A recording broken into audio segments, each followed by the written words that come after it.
Bonjour Degemermat, bienvenue en Bretagne. Nous sommes à Lorient pour le 42e festival interceltique de cette ville du Morbihan et nous allons assister cet après-midi à la grande parade qui est en fait un défilé, le défilé des quelques 3500 artistes, des danseurs et des musiciens invités de ce festival. L'événement est véritablement attendu. Quelques 70 000 personnes sont massées le long du parcours de cette grande parade, le long du parcours donc dans les rues de Lorient pour assister à un véritable spectacle.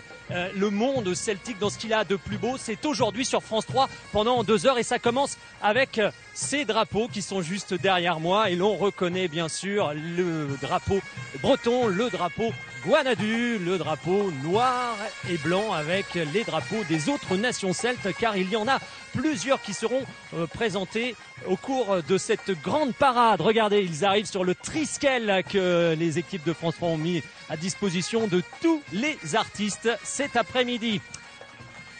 J'ai le plaisir de vous commenter cette grande parade, ce grand moment de la fête celte en compagnie d'Anna Jaouen qui est une passionnée du fait breton. Bonjour Anna. Bonjour Christophe, bonjour à tous. Alors vous parliez à l'instant du Guanadu, le drapeau breton. Eh bien figurez-vous Christophe qu'il fut interdit manu militari il y a 10 jours à Glasgow lors des JO. Mais bon, nous ne sommes pas rancuniers, alors nous laissons nos amis écossais défiler aujourd'hui avec leur drapeau dans les rues de Lorient. Donc les drapeaux ouvrent le bal, le chant, comme à l'accoutumée, et juste derrière, un bagad, mais pas n'importe quel bagad, mesdames et messieurs, c'est le seul bagad professionnel en France, le bagad de l'Anne Biouet.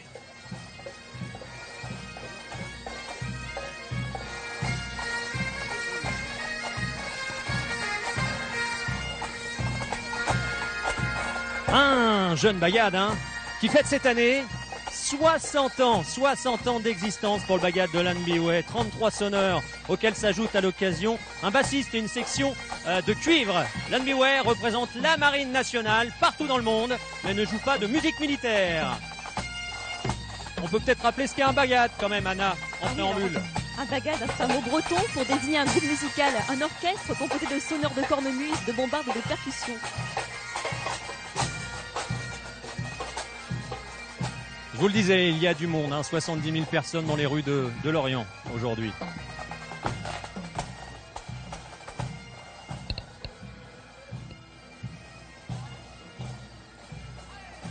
Et juste derrière le bagad de l'Anne Biouet, le cercle dansérien à vos pourlettes du Croisty, venu du nord du Morbihan. Le bagad et le cercle étaient ensemble sur la scène de l'Olympia le 18 mars dernier pour fêter les 60 ans du bagad. Alors, peut-être, on a parlé d'un bagad, au pluriel on dit des bagadous, et un cercle, c'est un ensemble de danseurs.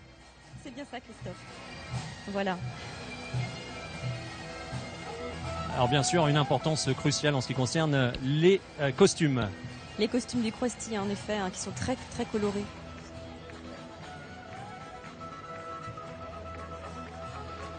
La délégation acadienne qui entre sur la scène majeure de cette grande parade ici à Lorient. Alors l'Acadie, vous le voyez, eh bien ce sont les provinces de l'Est du Canada. En fait, 4 provinces. C'est un territoire, une communauté, une culture. L'Acadie, c'est la Nouvelle-Écosse, le Nouveau-Brunswick, l'Île-aux-Princes, Édouard, Terre-Neuve. Et pourquoi l'Acadie cette année? Tout simplement parce que cette culture, ce territoire est l'invité principal du 42e Festival interceltique de Lorient. Avec Dominique Dupuis, la fiancée des nations celtes.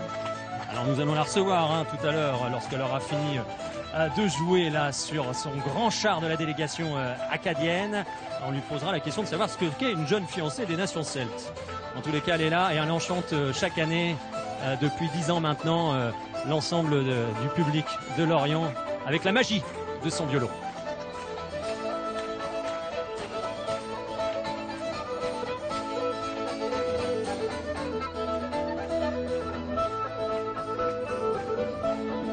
On aperçoit le drapeau de l'Acadie. Alors, quelques significations peut-être par rapport à cet emblème du territoire. Voilà, c'est un drapeau bleu, blanc, rouge frappé d'une étoile. On l'appelle aussi le tricolore étoilé, et la similitude est évidente avec le drapeau français en souvenir des origines françaises du peuple acadien. Quant à l'étoile, c'est le symbole de la Vierge, Notre-Dame de l'Assomption, qui est la patronne et protectrice de l'Acadie.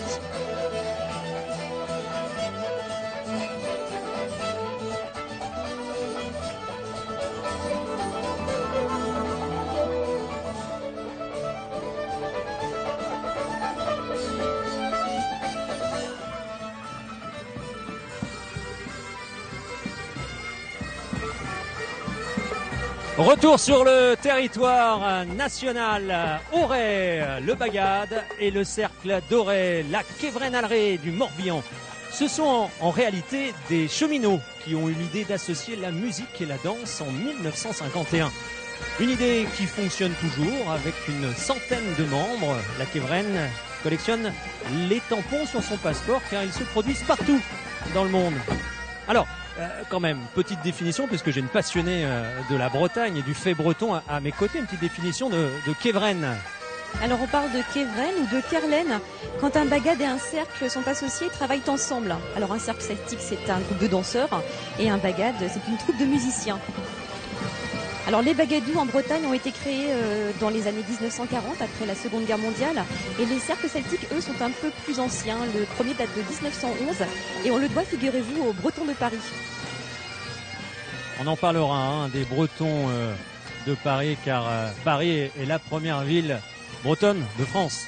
1 million de Bretons tout de même, une belle capitale bretonne.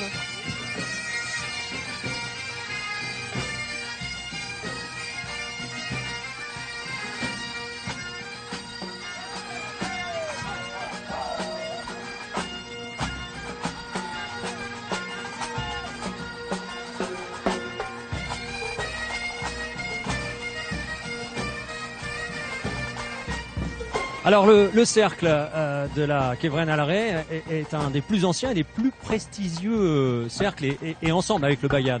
Voilà, en effet, c'est un bagad 8 fois champion de Bretagne et un cercle en catégorie excellence, 10 fois champion de danse. Ils sont très forts et très redoutés dans les championnats.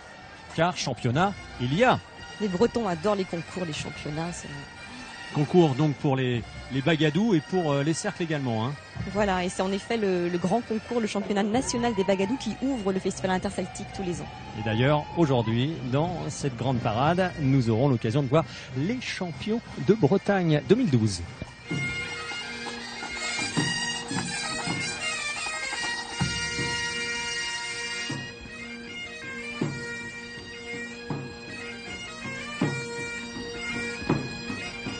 Comme il est beau, le boxeur du cercle et du bagad, Quicangroigne de Saint-Malo. Voici l'île-et-Vilaine qui arrive sur le Triskel de France 3 en ce qui concerne cette grande parade de Lorient. Donc nous voici à Saint-Malo avec ce bagad, ce cercle Quicangroigne, un drôle de nom tout de même, le terme de métissage prend toutes ses dimensions. Ici, puisque vous pouvez le voir, il mixe un certain nombre d'ingrédients, l'influence bien sûr jazzy, et puis vous allez pouvoir l'entendre et le constater. Il y a également un maximum de costumes qui sont proposés dans ce cercle et dans ce bagad. Alors, Quicangroigne, Kezako, Anna. Alors ce nom de Quicangroigne veut dire littéralement n'importe qui peut grogner. Ce sont des paroles prononcées par la duchesse Anne de Bretagne à la fin du XVe siècle à l'adresse des Malouins qui étaient un peu réfractaires à l'autorité de la duchesse et qui voyaient d'un très mauvais œil l'édification d'une tour supplémentaire au château de Saint-Malo, une tour destinée en fait à les surveiller.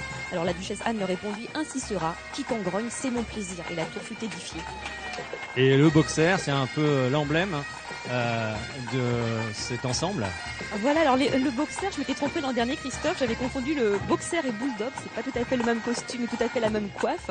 Et on a pu lire dans un article fin juillet dans la presse que le cercle de Saint-Malo recherchait justement ces chiens pour défiler aujourd'hui, donc des boxers.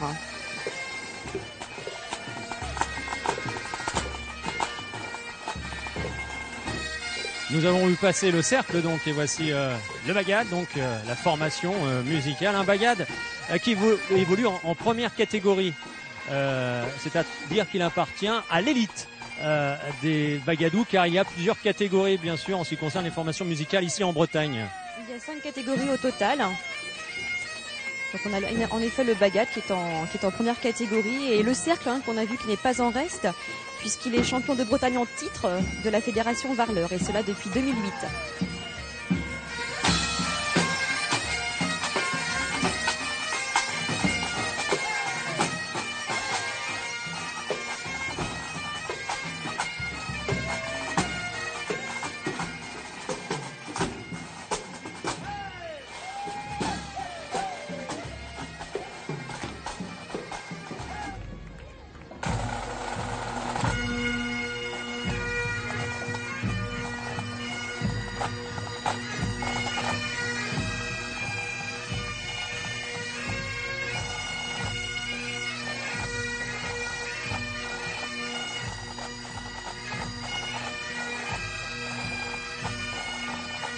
Une nation celte légendaire, l'Écosse. Voilà les Écossais, le Cambrai Pipe Band. Ce sont 60 musiciens pour une formation relativement récente, 1999. Alors, rendons aux Écossais ce que les Bretons leur doivent, Anna. Sans eux, les Bagadous n'auraient jamais vu le jour. En effet, Christophe, il faut rappeler que si les pipe bands n'avaient pas existé, les Bagadous n'auraient sans doute jamais vu le jour, puisque ce fut le modèle direct d'inspiration des sonneurs bretons pour inventer le premier bagad. Alors il existe tout de même une différence entre ces deux formations, car nous, en Bretagne, nous avons rajouté un troisième pupitre. C'est-à-dire qu'en plus des sections de cornemuse et de batterie, nous avons des sonneurs de bombarde.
Un véritable spectacle de ces Écossais ici à Lorient. Et pour nous parler un petit peu du fait celte dans sa globalité, eh bien j'ai demandé à Alan Stivell de venir nous rejoindre. Bonjour Alan. Ouais, bonjour. On peut dire que vous êtes l'un des pères fondateurs de cette culture celtique en France. Fondateur, enfin j'ai voulu beaucoup innover en fait, comme au Bagad précédemment. Au Bagad Belmore, et après j'ai voulu aller sans limite en fait dans l'innovation et aussi la communication. C'est pour ça aussi que je suis là encore aujourd'hui. Les pipe bands que l'on voit là, eh bien on le disait il y a un instant, c'est un petit peu grâce à eux que les Bagadous sont nés. Oui, parce que le Bagad est né de cette fusion en fait entre la musique écossaise au fond d'une certaine manière et de la musique bretonne. Donc l'interceltisme s'est concrétisé à partir de l'après-guerre en fait. Lorient, on parle d'un événement planétaire en ce qui concerne le fait celte, vous confirmez? Oui, absolument. Parce que là, c'est vrai que c'est un endroit mythique pour beaucoup de monde, dans le monde entier, quoi. Et vous y êtes venu combien de fois? Vous y êtes produit combien de fois? Eh ben, depuis le début, en fait. Effectivement, parce que j'avais commencé à chanter en 66 et le festival a démarré 70-71, je crois. Et après, je suis venu régulièrement, évidemment. L'interceltisme, c'est quand même, disons, presque mon péché mignon. Le péché mignon d'Alan Stivell, c'est aujourd'hui sur France 3 et c'est ce festival interceltique. Alan, vous restez avec nous. Je vous laisse parmi les spectateurs pour assister au spectacle et la grande parade se poursuit. À tout à l'heure.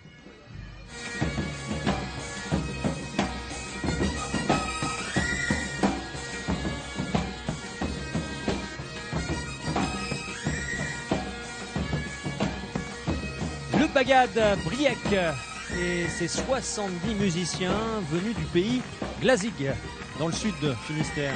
Ils ont remporté en 2007 un premier titre de champion de Bretagne.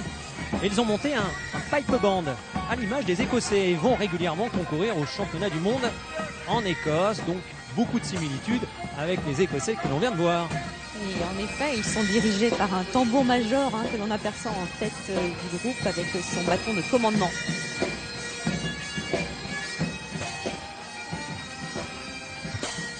Alors ils ont un chapeau un peu original, c'est un bagad très fantaisiste qui tous les ans parodie l'élection de la reine de Cornouailles. Eux ils élisent non pas une reine mais un roi. On applaudit bien fort l'ensemble venu de Cornouailles.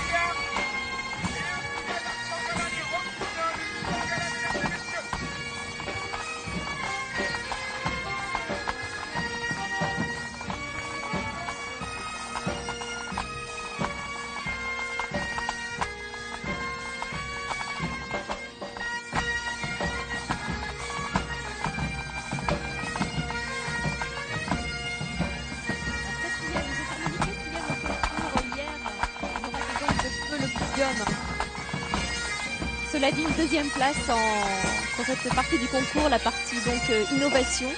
Et en effet, ils ont une musique très novatrice, très originale.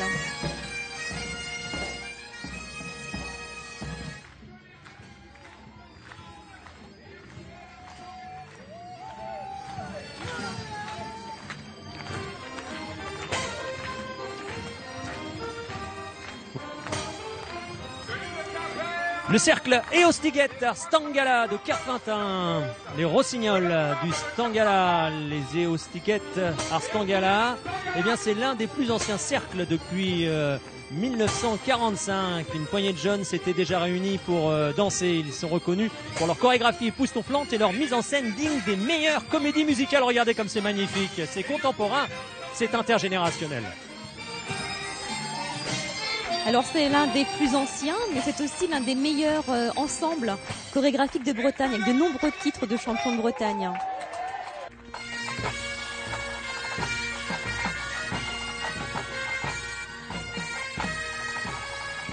Les Côtes d'Armor, Perros Guirec, le Bagad, Sonorion Bro, Dreger. Perros Guirec donc dans le nord de la Bretagne, c'est une station balnéaire où les hortensias sont rois, où le granit est également rose. Ce Bagad aime donc les fleurs, la pierre solide, et également les femmes, puisque le pen cornemuse, le pen batterie, le pen sonneur sont des femmes, Anna. Et c'est un bel exemple de la féminisation des effectifs dans le milieu des bagadous. Même si c'est un milieu qui n'est pas homogène, il y a tout de même de lourdes tendances et dans l'ensemble, c'est un milieu essentiellement masculin, bien qu'il y ait aujourd'hui de plus en plus de filles. On est sur un ratio de 80% d'hommes contre à peine 20% pour les filles. Mais les choses évoluent car pour la première fois, c'est une jeune femme qui vient de prendre le poste de directrice générale de la BAS, la Bodadek Arzonerion, la fédération qui rassemble, qui regroupe l'ensemble des bagadous.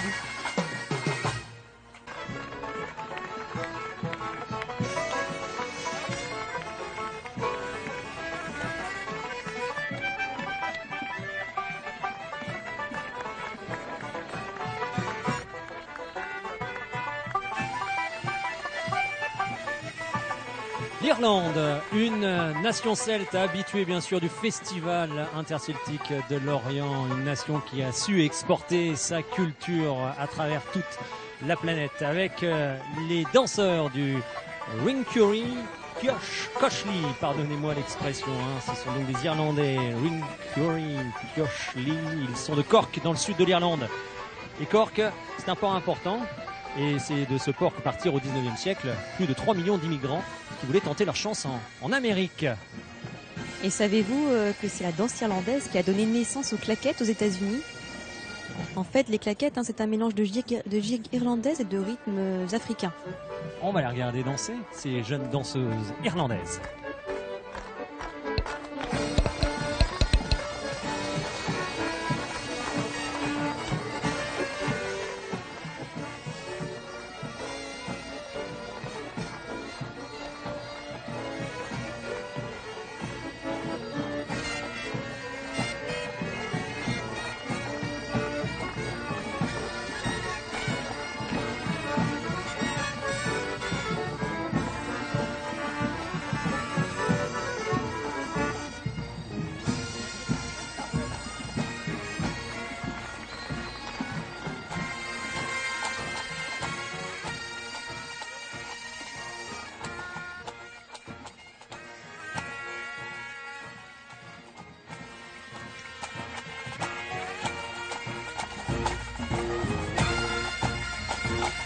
chapeau bas pour le Bagad Saint-Nazaire, les seuls à être en première catégorie du championnat des Bagadous en Loire-Atlantique. C'est peut-être le goût du large. Saint-Nazaire ayant longtemps assuré les grandes lignes transatlantiques qui donnent envie au Bagad de faire une place de choix aux musiques du monde. C'est en effet un Bagad internationalement reconnu. Son dernier album, il l'a enregistré à New York et à Shanghai.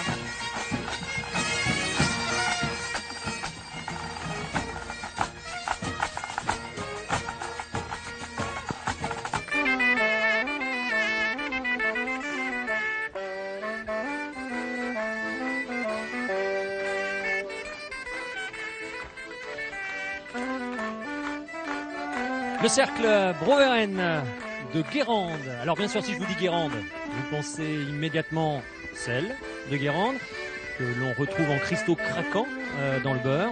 Eh bien le cercle Broveren, littéralement pays de Guérande.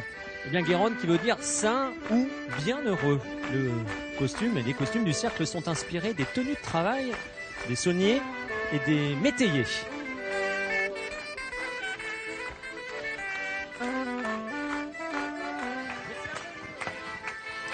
Les danseurs importent en effet le costume de saunier qui est un costume de travail du début du XXe siècle, utilisé par les paludiers dans les marais de Guérande. En revanche, il ne s'agit pas du costume de travail, mais du costume de cérémonie des métayers des années 1860-1880 qui est porté ici. Il y a aussi un costume de ville, beaucoup plus simple, un simple gilet et pantalon noir. Et on découvre tout cela à l'antenne de France 3 sur le Triskel, mise à disposition de notre chaîne aux nombreux artistes 3500 qui sont ici présents aujourd'hui à Lorient.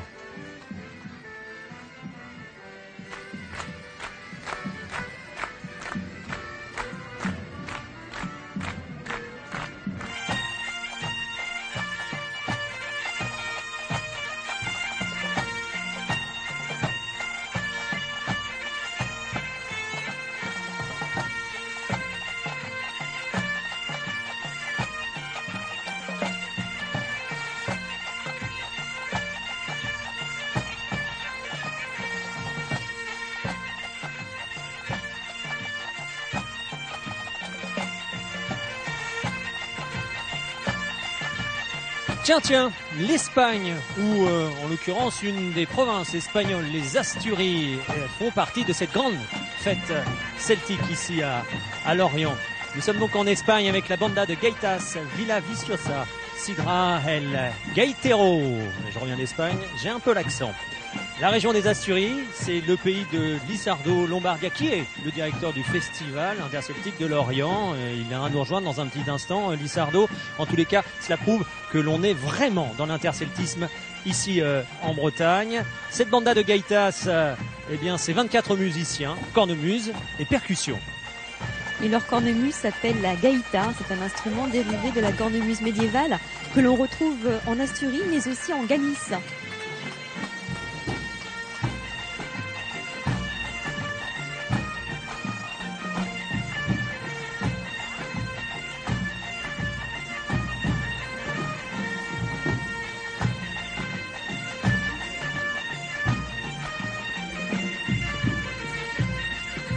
Et je suis en compagnie maintenant d'une autre artiste internationale, puisque je vous le dis, l'interceltisme, c'est le monde entier. Ici, c'est un événement planétaire. Lisa Leblanc est acadienne, fait partie des artistes invités pour cette 42e édition du Festival interceltique. Et c'est une première et c'était attendu. Et c'est une première et c'est attendu depuis quelques années quand même, depuis le temps qu'on en parle, parce qu'il y a tellement d'Acadiens qui viennent chaque année pour le pavillon acadien. Puis comme c'est l'année de l'Acadie en plus, bon ben là c'est comme immense pour nous. Puis tout le monde me parlait, tu vas voir Lorient, c'est malade, c'est le plus beau festival du monde. Tu vas sérieusement, tu vas pogner de couple. Ok, à force d'entendre, mais là enfin ici, puis vraiment. Les attentes, tout est là. On a vraiment vécu que des beaux moments. Puis c'est tellement un beau festival. Puis je suis juste contente d'être là, finalement. Et vous êtes relativement jeune. Vous êtes l'une des plus jeunes artistes, 21 ans. Premier festival. C'est quoi l'interceltisme pour vous? Mais en fait, c'est un amalgame. Je sais pas, c'est... en fait, d'être là, puis d'avoir les traditions de partout, de justement de cette culture celte, puis le traditionnel aussi de par chez nous, tout qui se mêle super bien ensemble. En Bretagne aussi, qui pour nous, on a un peu, on vient d'ici, il y a quelque chose qui se rejoint beaucoup dans les mentalités, puis qu'on est content d'être là, puis tout le monde joue de la musique, puis on a tout du fun, finalement. Fait que vraiment d'être là, c'est comme vraiment une belle honneur finalement d'être ici. Ouais. Et je vous fais un béco et je vous laisse poursuivre cette grande parade. Merci beaucoup Lisa.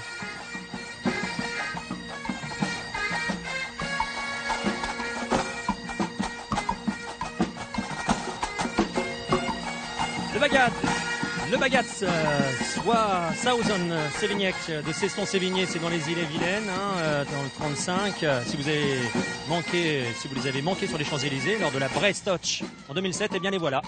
Et les voilà ici pour vous. On vous les sert sur un plateau. C'est un très beau Bagat, Anna.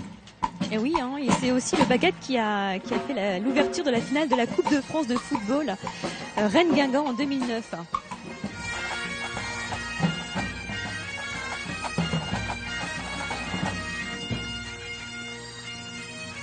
Mesdames, Mesdemoiselles, Messieurs, voici le Bagad de Quimper, Bagad Quimper.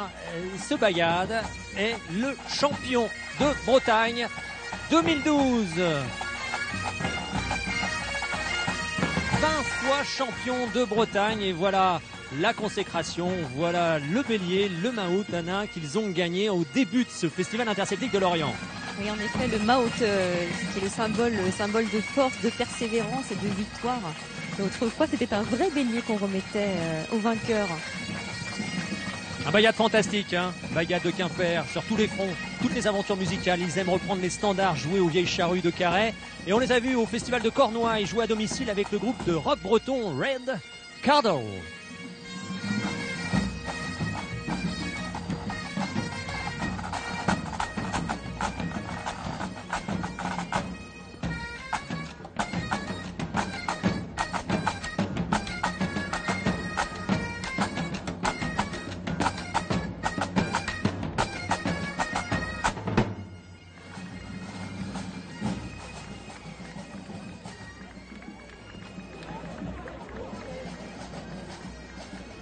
L'interceltisme est intergénérationnel et vous en avez une preuve concrète à l'antenne en ce moment. Regardez, c'est magique, c'est beau, c'est ça aussi cette culture celte qui sait passer le relais de génération en génération. Voici donc les Écossais avec les Celtica Highland Dancers. Ce sont des danseuses, on les aperçoit, des danseuses qui sont les meilleures, qui font partie des meilleures d'Écosse. Elles viennent de Campbellton, dans le comté d'Argyll, sur la côte est de l'Écosse. Et c'est toujours un plaisir pour les yeux et pour les oreilles quand elles sont accompagnées par leur piper. C'est Andy Gibbs. C'est une troupe relativement récente, créée en 2005, les Celtica Highland Dancers. Et là, ce sont des femmes qui portent le kilt. Mais à l'origine, c'était les hommes, les Écossais, qui portaient cette jupe portefeuille.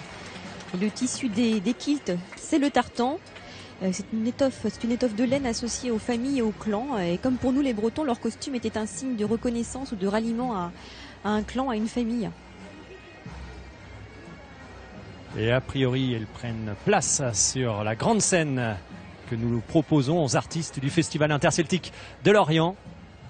Ils prennent place pour une belle démonstration, non pas de marche, mais de danse, les Celtica Highland Dancers.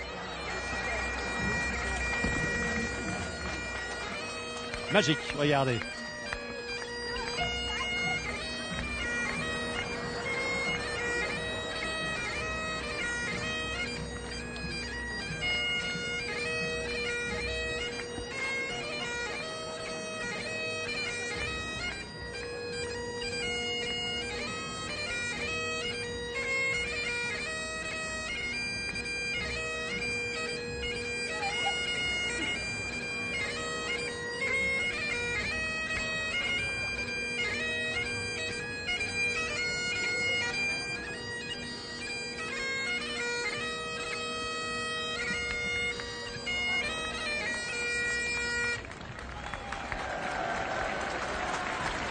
Grand succès hein, pour les Écossaises et cette demoiselle qui s'est saluée en plus. Hein.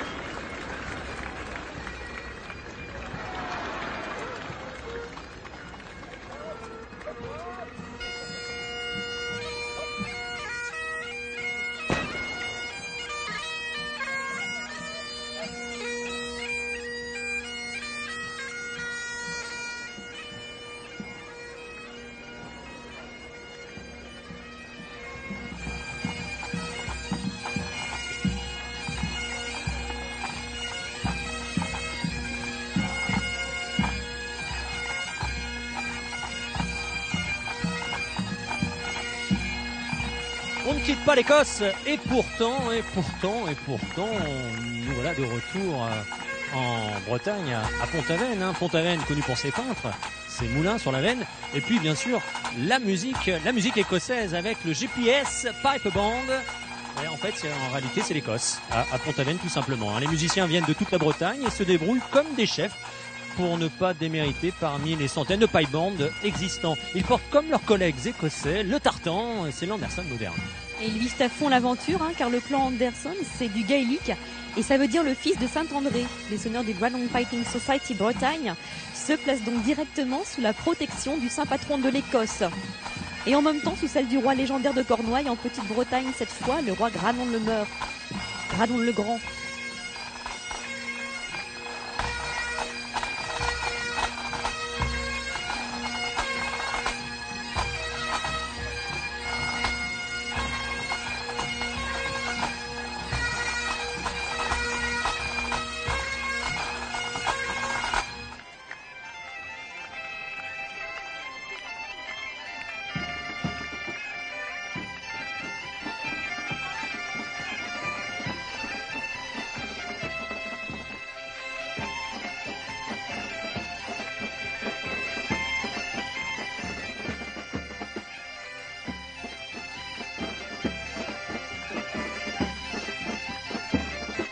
Nouveau son, nouvelle sonorité dans les rues de Lorient. Provenance de Galice, regardez. C'est au nord-est de l'Espagne. C'est l'une des 17 provinces espagnoles, hein, la Galice, qui fait partie donc de cet interceltisme. Nous sommes au nord-ouest de l'Espagne. Là, on parle le galicien, le castillan, et la capitale de cette province est Saint-Jacques de Compostelle, bien connu de tous ceux qui prennent leur bâton de pèlerin pour s'y rendre. Une région dont on dit que c'est la Bretagne de l'Espagne. Et une culture galicienne qui revient de loin, car du temps de Franco, la gaïta, comme la langue galicienne d'ailleurs, ont été bien malmenées, ou plutôt détournées en fait de la tradition, dans l'objectif en fait de magnifier la culture nationale espagnole. Et aujourd'hui le renouveau, la relève est assurée, hein, car en Galice, comme d'ailleurs aussi en Asturie, toutes les écoles de musique enseignent la musique traditionnelle.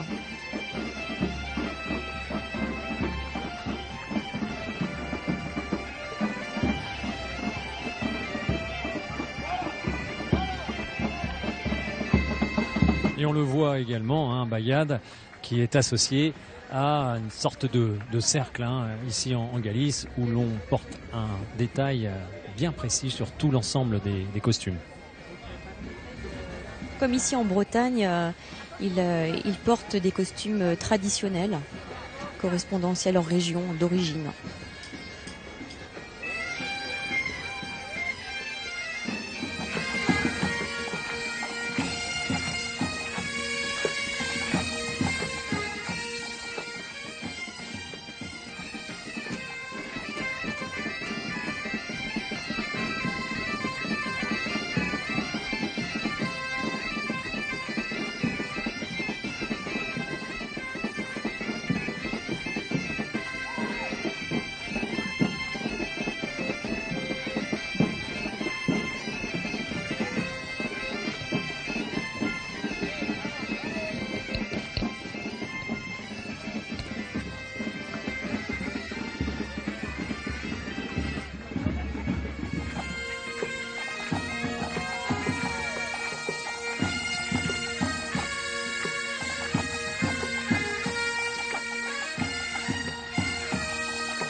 Le bagad Kériz de Clichy, venu des Hauts-de-Seine en région parisienne. Ce bagad a été créé en 1980.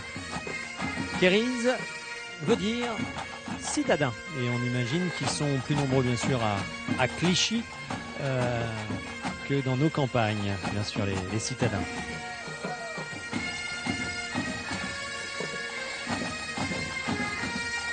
Il existe aussi un cercle celtique à Clichy qui s'appelle Andukirnes, ce qui veut dire avoir le mal du pays. C'est le titre d'une chanson du Barzaz Braise.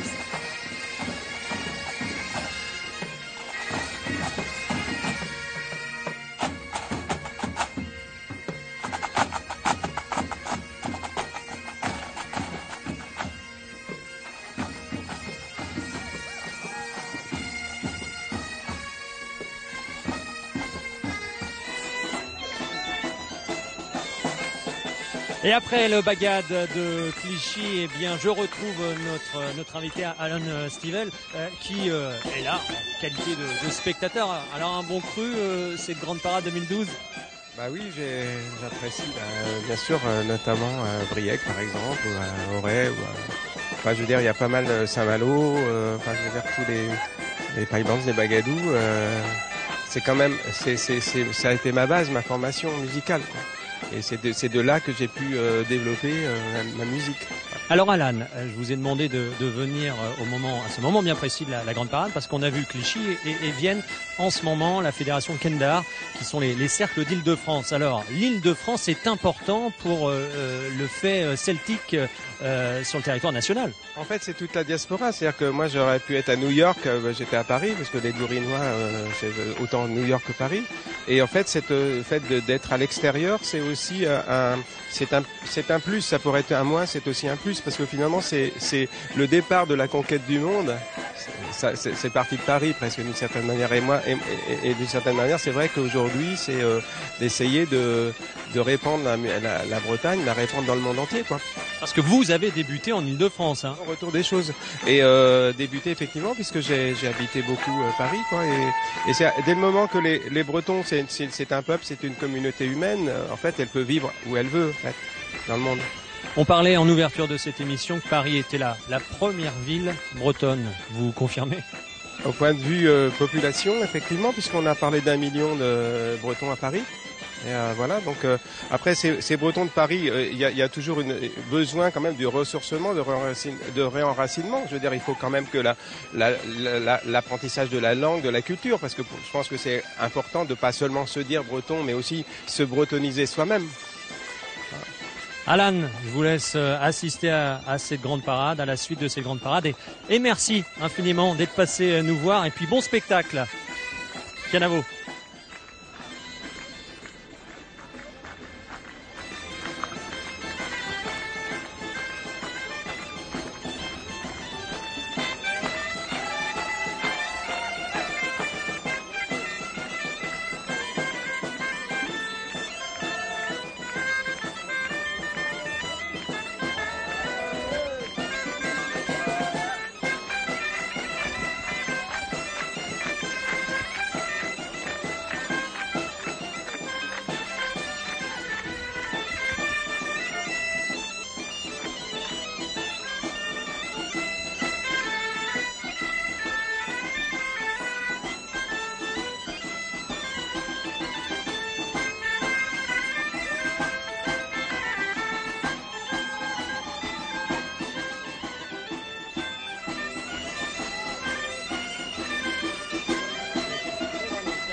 Alors ces cercles, Kendar, la fédération d'Île-de-France qui se sont créés, il y en a un petit peu partout hein, en Île-de-France, 26 cercles celtiques autour de Paris, hein, Mantes-la-Jolie, Rambouillet, Sartrouville, Trappes.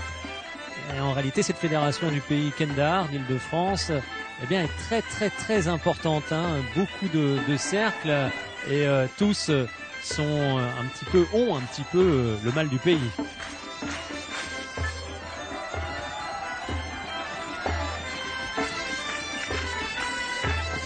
Les costumes, bien sûr, il est temps d'en parler.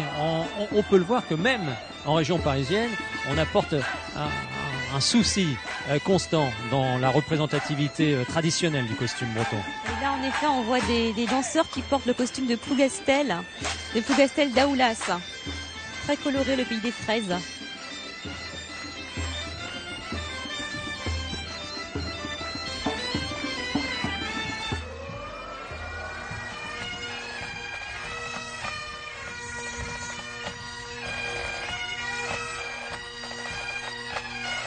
L'Irlande, dans les rues de Lorient, de la salle Scout Pipe Band de Waterford, c'est écrit également dans le texte. Regardez les Irlandais, eh bien c'est en Irlande, hein, tout simplement, c'est à l'ouest de l'Angleterre. Ils viennent de Waterford, dans le sud-est de l'Irlande. Ce Pipe Band, une ville fondée par les Vikings en 914. Hein. L'association des scouts et du Pipe Band de Waterford date de 1933 et on a toujours plaisir à aller voir à Lorient. Ce n'est pas la première fois hein, qu'ils nous rendent visite. Vous étiez Christophe à l'instant avec Alan Stivel qui ne vous a pas dit que son bagad d'origine, le bagad Blaymore, était lui aussi un bagad de scout.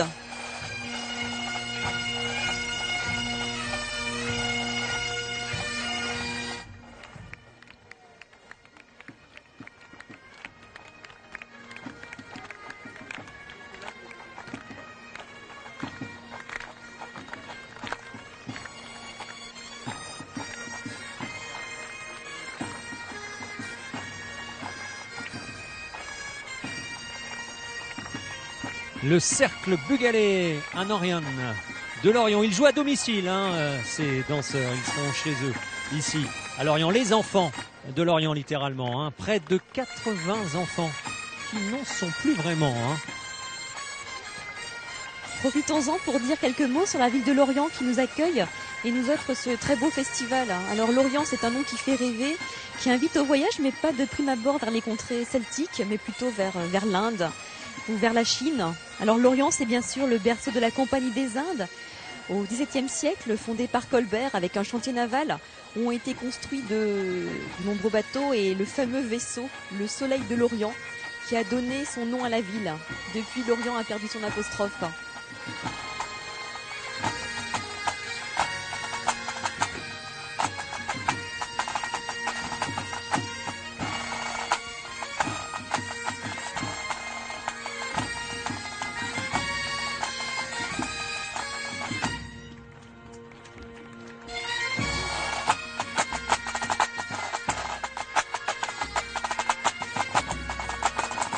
Le cercle est bien sûr suivi du bagad zonorienne en Orient. Un bagad qui fête ses 30 ans hein, et évolue en première catégorie depuis l'année dernière. Autant dire que nous avons là affaire également à un bagad d'excellence. Un bagad qui mise beaucoup sur la formation et qui a en son sein un bagadique, c'est-à-dire un petit bagad qui est en fait l'école de formation qui prépare les sonneurs à jouer au bagad. Alors bagad, bagadou, bagadique. Une petite leçon de grammaire s'impose peut-être en ce qui concerne le breton, Anna. Alors bagadou, c'est le pluriel de bagad et bagadique, c'est le petit bagad, comme Yann, Yannick, Christophe, Christophique, Anna, Anaïque. Anaïque. Voilà. Francique, Ifique. C'est un petit diminutif, souvent affectif.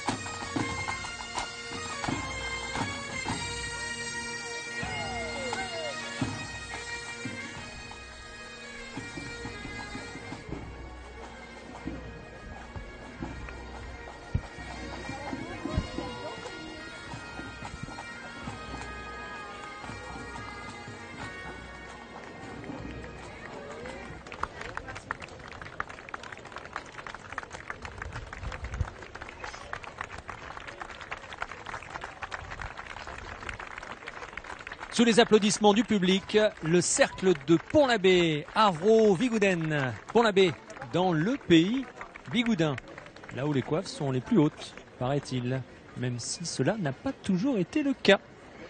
En effet, c'est sans doute la plus connue et la plus médiatisée de nos quelques 1200 types de coiffes bretonnes, celle que l'on voit en général en couverture des guides touristiques ou sur les boîtes de galettes.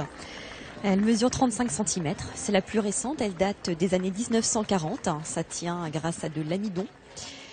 Et je vous ai expliqué tout à l'heure que de façon générale, plus les costumes sont colorés, plus ils sont anciens.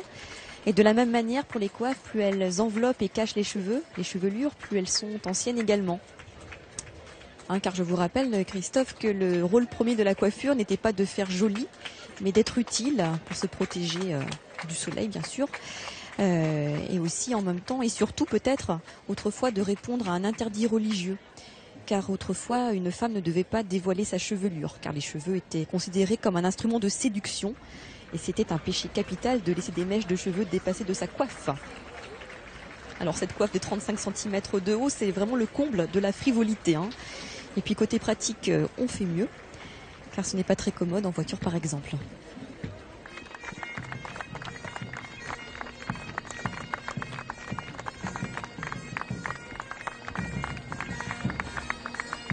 Le cercle Arvro-Vigouden de Pont-l'Abbé, nous les revoyons à l'antenne, tout simplement parce qu'ils ouvrent le bal, la musique d'un bagad qui va suivre, le bagad de Cap-Caval, de Plumeur.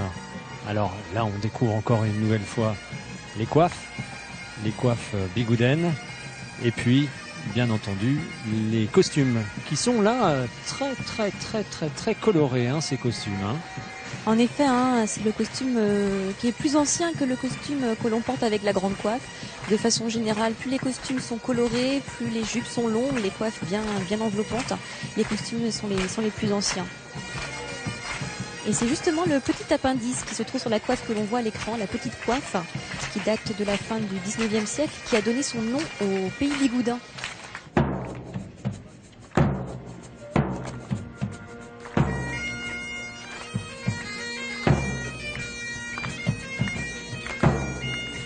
Le bagad Cap-Caval de Plumeur à suivre donc la pointe du pays bigoudin. Eh bien, c'est le paradis des surfeurs, des chants de tulipes et bien entendu de la musique. Et nous avons là un bagad également d'exception qui a été à nombreuses fois champion de Bretagne. Cap-Caval étant l'ancien nom du pays bigoudin. Vous le disiez, les musiciens de Cap-Caval sont champions de Bretagne 2008, 2009, 2010. Ils se sont fait ravir le titre ces 2 dernières années par leurs collègues musiciens de Quimper. Et un grand bravo tout de même, puisque c'est vrai que la première marche du podium leur a échappé de peu hier. Il n'empêche qu'on l'on voit tout de même le sourire sur tous les visages de ces musiciens bretons du bagad Cap-Caval de Plumeur.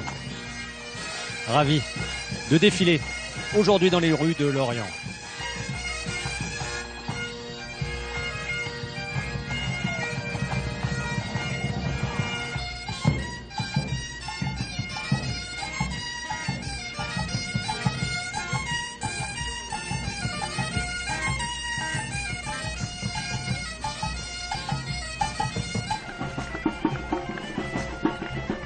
Les Asturies de retour ici à Lorient.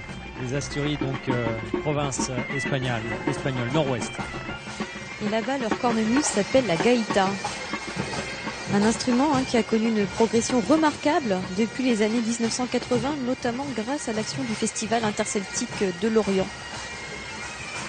Et savez-vous, Christophe, à quoi on fait la différence entre une gaïta asturienne et une gaïta galicienne? Alors là, écoutez, je vous l'avoue, je ne sais pas. Dites-moi tout. Alors, dans les Asturies, la gaïta se joue le bourdon sur l'épaule. Alors qu'en Galice, quand il y a un deuxième bourdon, il se pose sur le bras.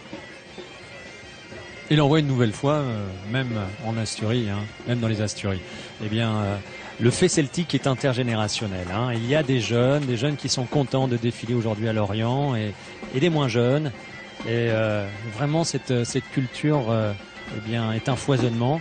Et ce festival, en quelque sorte, permet de dresser une ligne continue pour élargir la culture celtique pour de nombreuses années. On peut parier en effet que ces enfants qui défilent aujourd'hui, on les reverra dans 10, dans 20, dans 30 ans dans les rues de Lorient pour les prochaines éditions du Festival interceltique.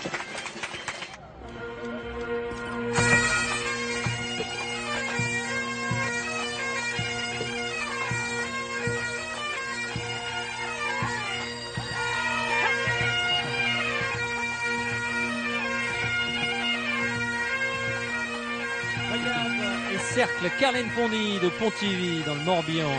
C'est l'un des plus anciens cercles bretons, lac Carlen-Pondy, né en 1953 à Pontivy, donc dans le Morbihan. Pontivy, c'est le pays des moutons blancs, blancs comme les gilets que portent les hommes. Le cercle Carlen-Pondy danse le Larry des Gavottes et la gavotte pourlette. Ce sont des rythmes impressionnants. Vous allez pouvoir le voir, le constater, la gavotte pourlette. Eh bien, lorsqu'on la danse, les hommes s'envoient en l'air, en quelque sorte.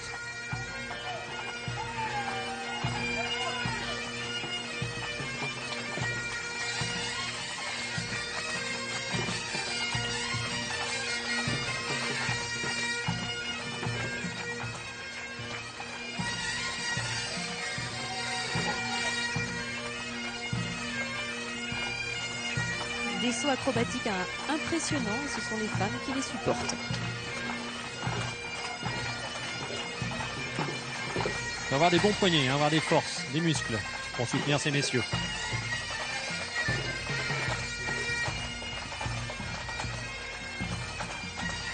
Donc là, ils dansent une gavotte pourlette, sachant que la danse emblématique du pays de Pontivy, c'est le Larry des Gavottes. D'ailleurs, c'est une danse de concours, mais qui se prête beaucoup moins à l'exercice du défilé que la gavotte pourlette.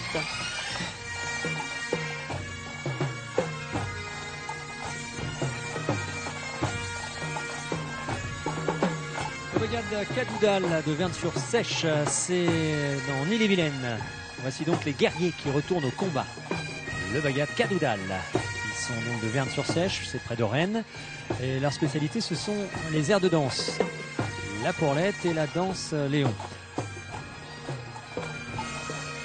Son but est de faire connaître et de développer à partir de la tradition une musique bretonne bien sûr créative et ouverte sur l'avenir. C'est ça la mission de ce bagad de Vernes-sur-Sèche.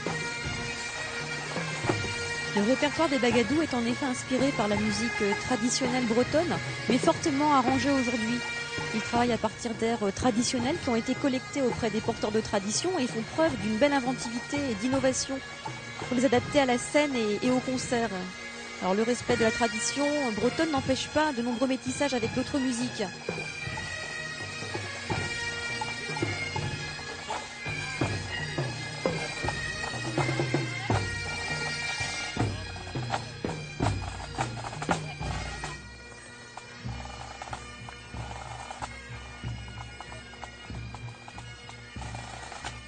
Allez, nous avons sorti le parapluie, 4 saisons en une journée en Bretagne, c'est une petite ondée et tout à l'heure le soleil reviendra, c'est une habitude. Alors Dominique Dupuis est avec nous, l'Acadie invité d'honneur, 8 participations en 10 ans plus exactement. Exactement, oui.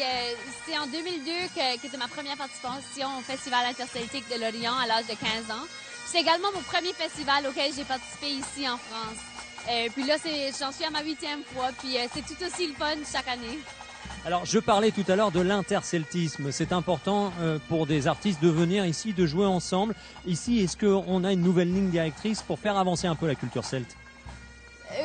Oui, c'est sûr que l'interceltisme, moi je trouve que c'est incroyable de voir toutes les nations celtes se réunir comme ça, puis rendre hommage à leur culture, puis de voir les gens qui aiment autant toutes les cultures, puis qui se permettent d'apprécier vraiment la musique de partout, puis de se réunir, parce que là, on n'est pas en train de comparer l'un ou l'autre, mais on est vraiment juste en train de jouer ensemble. Donc, je trouve que c'est super. Lorient, un événement planétaire pour le fait celte? Oui, ça c'est sûr et certain parce que à ma connaissance, ou j'en ai pas encore été, j'ai pas encore participé à un festival qui est de cette ampleur ou qui est aussi important pour les nations celtes. Parce que je trouve vraiment, moi il y a rien que je changerais parce que vraiment on dirait les gens sont tellement heureux d'être là, tous les participants, tous les collaborations qui se passent aussi. Il y en a vraiment, c'est un festival pas comme les autres. Alors, dernière petite question, dites-vous, vous êtes la jeune fiancée des nations celtes. Ça veut dire quoi? Ben je sais pas, je pense que c'est vraiment un petit, pour moi c'est dire qu'on apprécie vraiment ce que je fais, puis de dire que je joue peut-être un rôle important dans la relève des nations celtes. Donc je trouve, en tout cas, c'est très spécial, puis c'est un honneur pour moi d'être surnommée ainsi. Dominique, je vous laisse le parapluie. Dans un instant, le soleil revient sur la grande parade. Et puis je vous laisse assister au spectacle. Merci infiniment. Au revoir Dominique. Kenavo.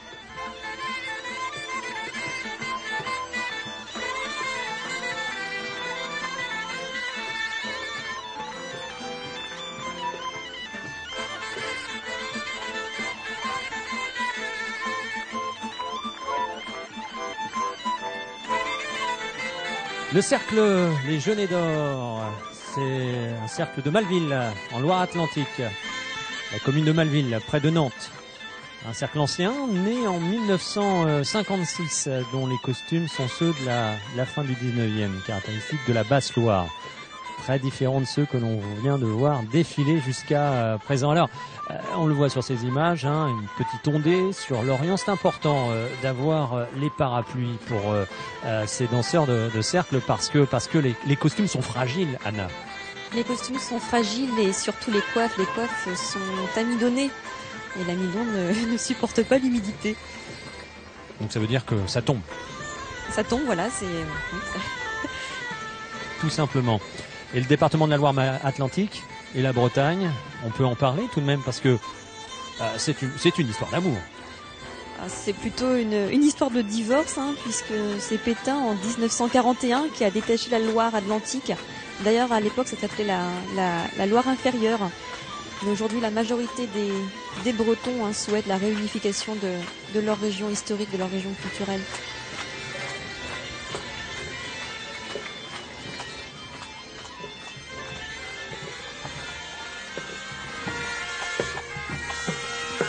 La bagade Guingamp de Guingamp dans les côtes d'Armor.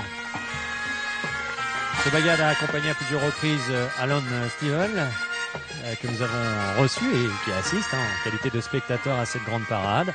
Ils ont également accompagné Carlos Nunes, Denis Prigent et Gilles Servat.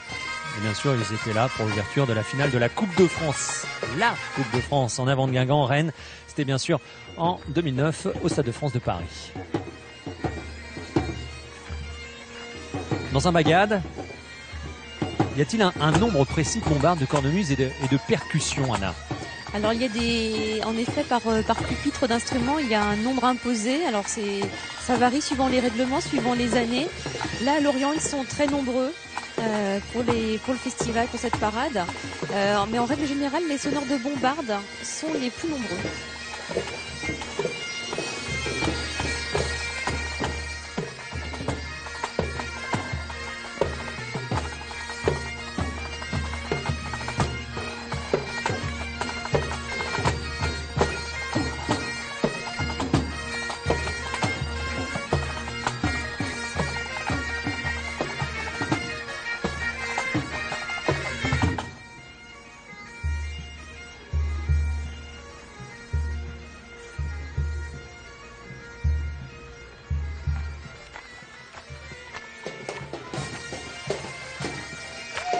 Le cercle d'Outril de Saint-Grégoire, c'est au nord de Rennes, en Ille-et-Vilaine.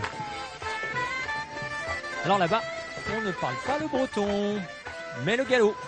Et le gallo, c'est la deuxième langue de Bretagne, Anna. Ou la troisième si on considère aussi le français. Alors en effet, on parle deux langues en Bretagne. Le breton en Basse-Bretagne, c'est-à-dire la partie la plus à l'ouest de la région, et le gallo en Haute-Bretagne, à l'est. Deux langues bien différentes, car le breton, c'est une langue celtique, la seule aujourd'hui encore parlée sur le continent. Et la langue galaise, qu'on appelle aussi le gallo, c'est un dialecte roman qui appartient à la famille des langues d'Oïl. Et en l'occurrence, pour l'avoir entendu parler, le gallo s'apparente en quelque sorte à du vieux français, hein. Donc on peut un petit peu plus le comprendre lorsque l'on parle français. On comprend un peu plus que le breton, hein. Ces deux langues en fait appartiennent à la même famille, hein, donc c'est vrai que elles sont très proches, alors que le breton, lui, il y a quelqu'un qui ne l'a pas appris ne peut rien comprendre à cette langue celtique.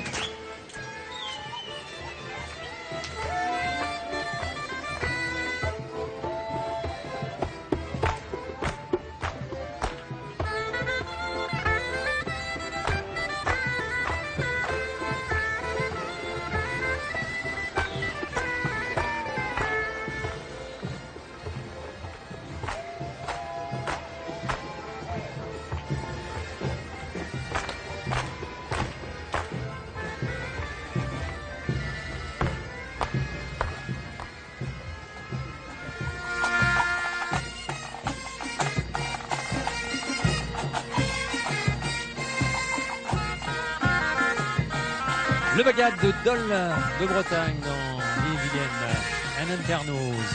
On reste donc en Ille-et-Vilaine en compagnie du bagad Annenternoz, qui veut dire minuit, midnight.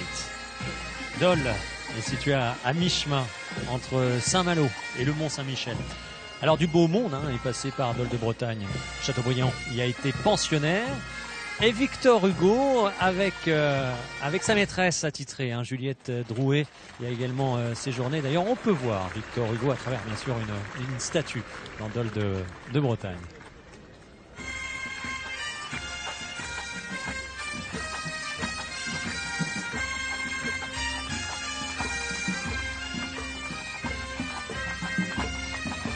Je vous le disais, 4 saisons en une journée après la pluie. Le beau temps, le soleil sur l'Orient. Avec un bagad, et pas n'importe lequel, hein, le bagad Roncenmore de Loqual Mendon. C'est dans le Morbihan. Pas moins de 4 titres de champion de Bretagne pour ce bagad. Et cela fait 40 ans que ça dure. Bagad qui a également joué avec Gilles Servat, Carlos Nunez. Et ils ont sorti 5 albums, ce bagad morbihanais. Le bagad Roncenmore. Alors Roncenmore, ça veut dire chevaux de mer. C'est le nom commun des hippocampes qui peuplent la ria d'Etel. Loqual Mendon se trouve donc sur cette même ria à quelques encablures de l'Orient. Une jolie balade, Christophe, hein, que je vous recommande.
La Galice et quelques airs de fanfare militaire ici à Lorient, la banda de Gaitas d'Ambara, donc toujours une province espagnole, hein, nord-ouest de la péninsule ibérique, la Galice.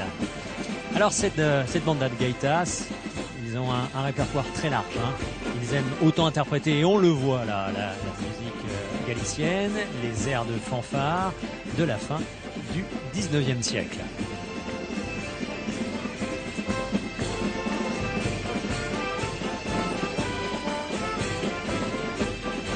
Alors les gaiteros, les joueurs de gaïta en Galice sont très nombreux, ils sont près de 10 000. 10 000 joueurs de gaïta dans ce pays de près de 3 millions d'habitants. Ils sont plus nombreux que les joueurs de cornemuse bretons, mais là-bas, il y a moins de bandas. Et la gaïta, c'est ce que l'on voit là en ce moment à l'antenne. Hein. Voilà, c'est la cornemuse galicienne. Ah, pardon. Oui. Gaïta, Gaïtero. Ce sont les joueurs de gaïta, donc de cornemuse galicienne. Et le banda, c'est leur formule bagade.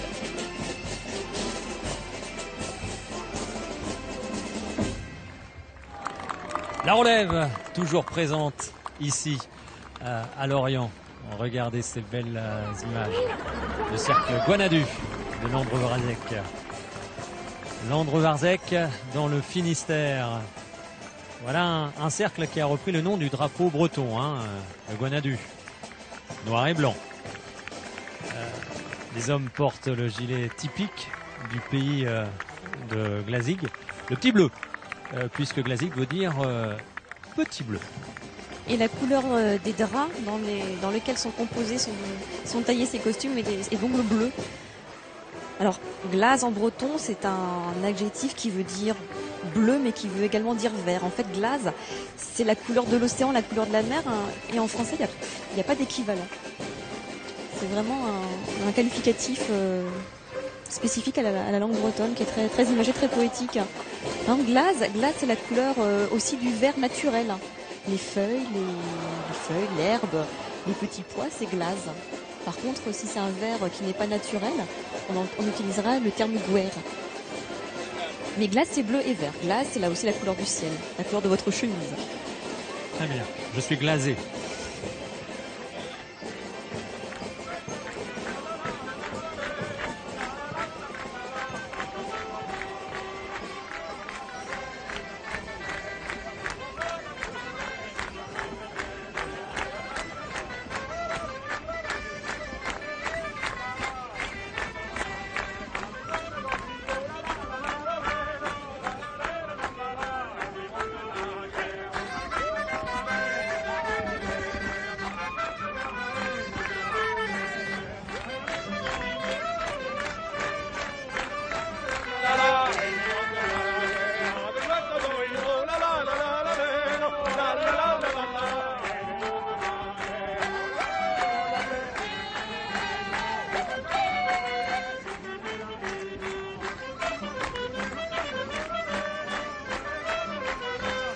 De très beaux costumes en canti. La canti, c'est des fils d'or en fait qui brodent ces costumes.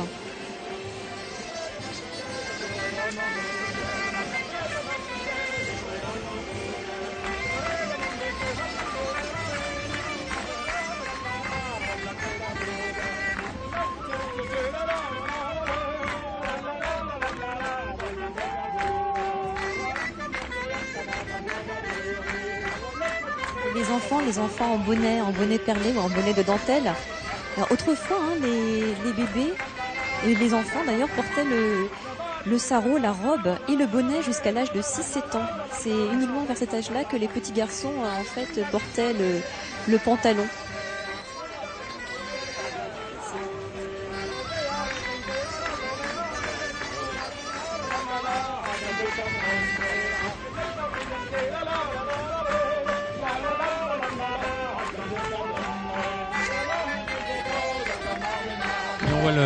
Le sourire hein, toujours de tous ces danseurs, ces danseuses prennent énormément de plaisir à être ici à Lorient chaque année. 42e festival interceltique, je vous le rappelle, et c'est la grande parade. Vous êtes sur France 3, la chaîne des régions.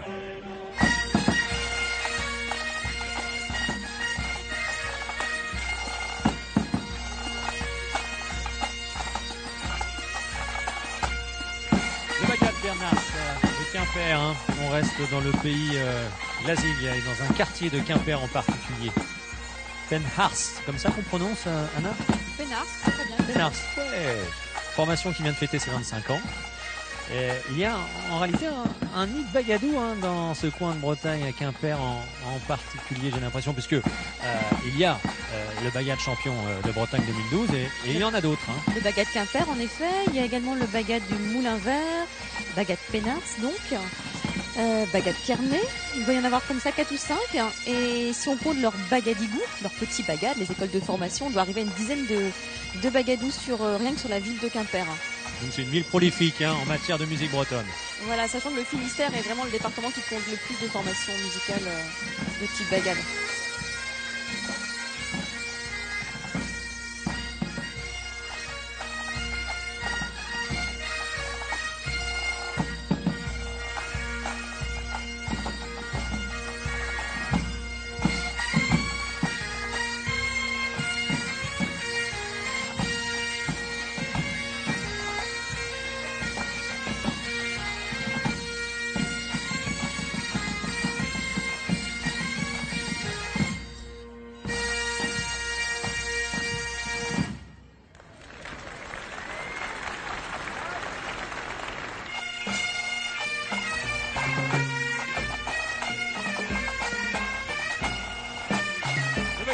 Marionique Brouard, Fawet, le Fawet, commune du Morbihan, connu pour ses deux chapelles d'exception, la chapelle Sainte-Barbe et la chapelle Saint-Fiacre.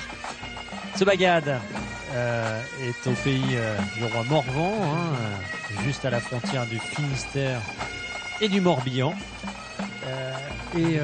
Ici, ce roi Morvan, c'est un petit peu le Robin des Bois en jupon, Marion du Fawet. Oui, c'était en effet la chef des brigands de la région du Fawet de Langonette, qui est aussi le pays du roi Morvan, qui peut être considéré comme le premier roi breton, celui qui résista aux armées franques de Louis le Débonnaire, le fils de Charlemagne. On l'a surnommé également Morvan les Braise, littéralement la hanche, le soutien de la Bretagne.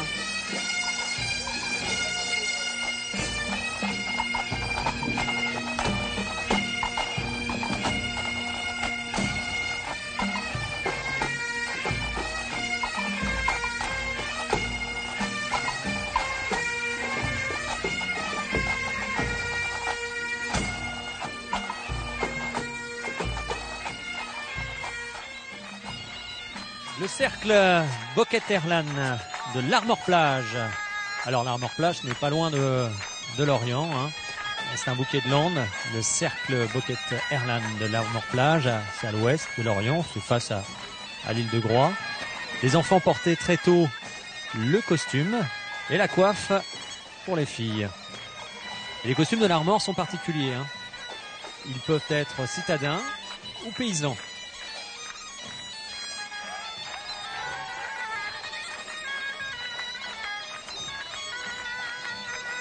Alors les robes, les jupes sont longues ici. De temps à autre, ils sont courtes. La mode évolue en réalité en Bretagne, tout comme elle évolue en France. Ah oui, il ne faut pas croire que la Bretagne, que les Bretons et les Bretonnes ignoraient la mode parisienne. De tout temps, en fait, le costume a évolué, il n'a jamais été figé. Et les modes extérieurs à la Bretagne influençaient bien évidemment le costume des Bretons. Et nous regardons le spectacle avec Lizardo Lombardia, qui est le directeur, le patron du Festival Interceltique ici à Lorient. Lizardo, alors on est au cœur de l'événement ici, la Grande Parade, c'est un grand moment du festival. C'est un des grands moments du festival. On peut dire que 5 concours de bagadou et 5 grandes parades, le festival ne serait jamais pareil. Franchement, c'est un des grands moments du festival et seulement il faut voir le public qui vient chaque année, malgré les intempéries annoncées. Ouais, on a vu, il pleut, il fait beau, il pleut, il fait beau. 4 saisons en une journée. Exactement, c'est une soirée en Bretagne, c'est bien. On est au cœur de l'événement ici, la parade, 70 000 personnes, 3500 artistes. Ce festival fait avancer la culture celtique d'année en année.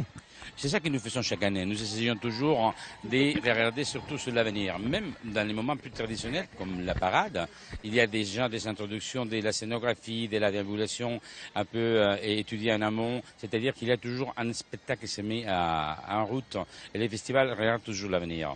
Cette année, l'Acadie est invité d'honneur. Alors, en avant-première, peut-être, parlons de l'année prochaine, puisque j'ai le plaisir d'être avec vous, monsieur le directeur. L'année prochaine, qui sera invité d'honneur de ce festival du 43e du nom? nous sommes prêts pour accueillir les Asturies. Non. Oui, mon pays. Et il faudra encore attendre un petit peu. Vous savez bien que les conditions particulièrement décrites en Espagne sont un peu dures. Mais nous sommes très prêts. Nos interlocuteurs, ils sont absolument convaincus de nous suivre. Et nous travaillons sur un projet que nous annoncerons de façon formelle un peu plus tard. Mais nous sommes prêts pour des Asturies. Je crois que j'aurai le grand plaisir de diriger pour la première fois une année des Asturies en tant que directeur. Très bien, bah écoutez, les Asturies l'année prochaine, l'Acadie, c'est écrit là, c'est cette année l'invité d'honneur. Lizardo Lombardia, je vous laisse participer à cette grande parade, assister à cette grande parade. Merci infiniment d'être intervenu dans ce programme de France 3. Merci Lizardo.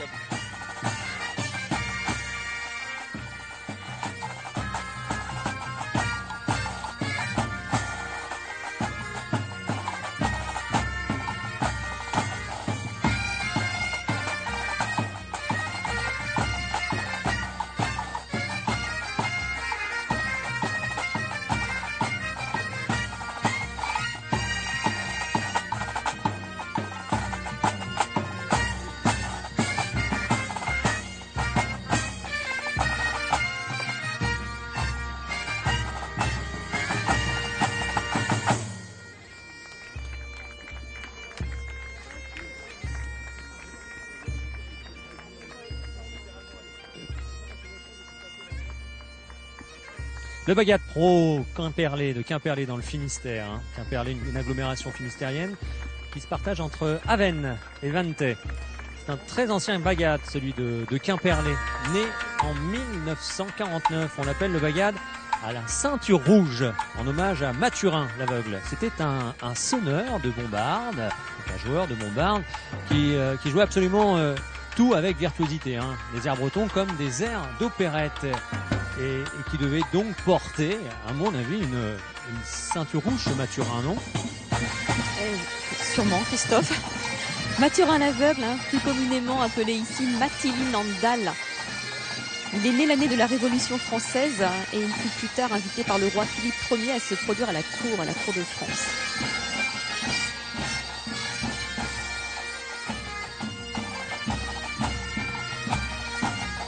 La ceinture rouge que l'on découvre bien sûr à l'antenne de France 3. Vous êtes sur France 3, la chaîne des régions. C'est le Festival interceltique de Lorient, la grande parade, le défilé de 3500 artistes, des danseurs et puis des musiciens ici dans les rues de Lorient devant 70 000 personnes. C'est un événement, c'est l'événement celte, un événement planétaire, j'entends, n'est-ce pas là ?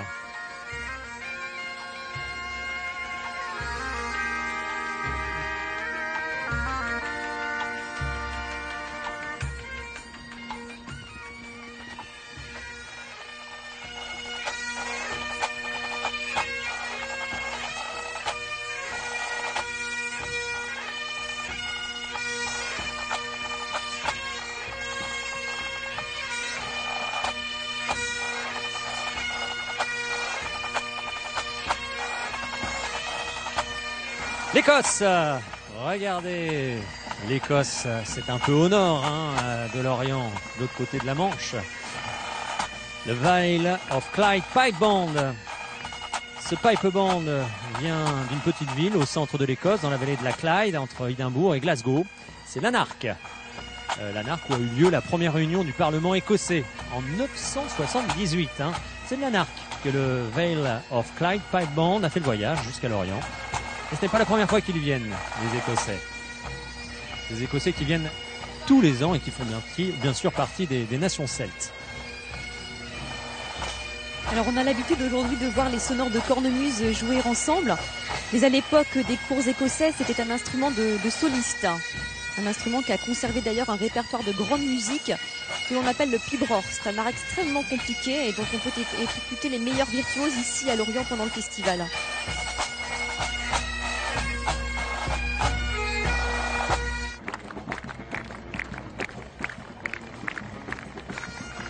Le cercle à Giscalon de Quimperlé, c'est écrit sur le fanion présenté par ces deux belles bretonnes. Ce cercle a eu le premier prix au Congrès international de danse à Londres, c'était en 1936. Ouais. Un an après seulement sa création, en 1935. Donc c'est un cercle assez âgé. Le cercle à Giscalon, le Quimperlé, ne semble pas du tout en panne de création. Les danseurs aiment surtout mélanger les genres. Ils l'ont fait avec Doudou Ndiaye Junior et l'ensemble musical Heavy Dance. Alors, dans leur danse, on retrouve de tout, hein, du tango, de la salsa et même des figures indiennes. C'est-à-dire que l'Orient est un port, le port des épices. Alors Quimperlé, hein, le cercle à Giscalon a la plus belle coiffe de Bretagne. Ici, maintenant et nulle part ailleurs. La coiffe de la veine. Et pourquoi ce parti pris, Anna? Alors en fait, je suis originaire de Banalec, qui est une commune qui se situe dans la région, la belle région de la Veine. Ah voilà, c'est du chauvinisme. Léger.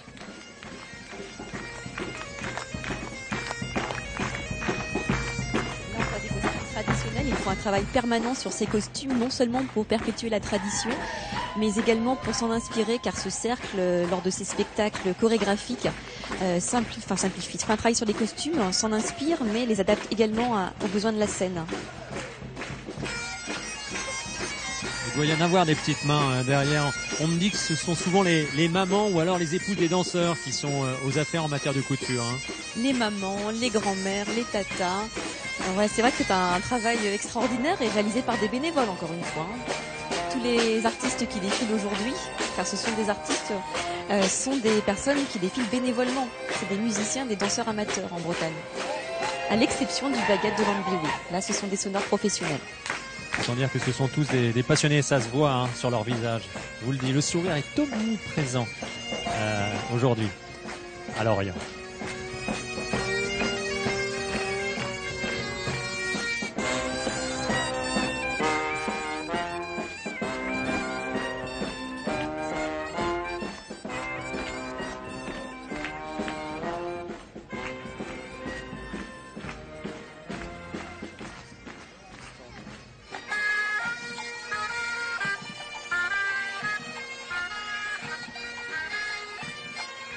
Le bagad de Carhaix, dans le Finistère. Un bagad qui descend des montagnes. Les montagnes bretonnes. Absolument. Carhaix, c'est le pays des vieilles charrues. Hein. Bien sûr, le plus grand festival des musiques actuelles de France. Alors, ce pays de Carhaix se trouve entre les montagnes noires et les monts d'Arrée. Bagad Carhaix et la suite du bagad des cheminées de Poher. Alors en effet, hein, ce n'est pas une plaisanterie. Nous avons bien des montagnes en Bretagne, les monts d'Arrée dans le Finistère, ainsi que les montagnes noires qui s'étirent d'ouest en est, hein, de Châtelain à Glomel, avec un point culminant, 385 mètres pour les monts d'Arrée. Et l'on voit encore des pompons rouges dans le bagad de Carhaix. Hein. C'est dire que, bien sûr, des marins du bagad d'Alain de Miouet ont débuté dans ce bagad en particulier avant de rejoindre la Marine nationale et devenir professionnels de musique, représentant la Marine nationale bien sûr et la musique celtique en particulier. Depuis 2001, en effet, le bagad de Landbiwi est un bagad professionnel.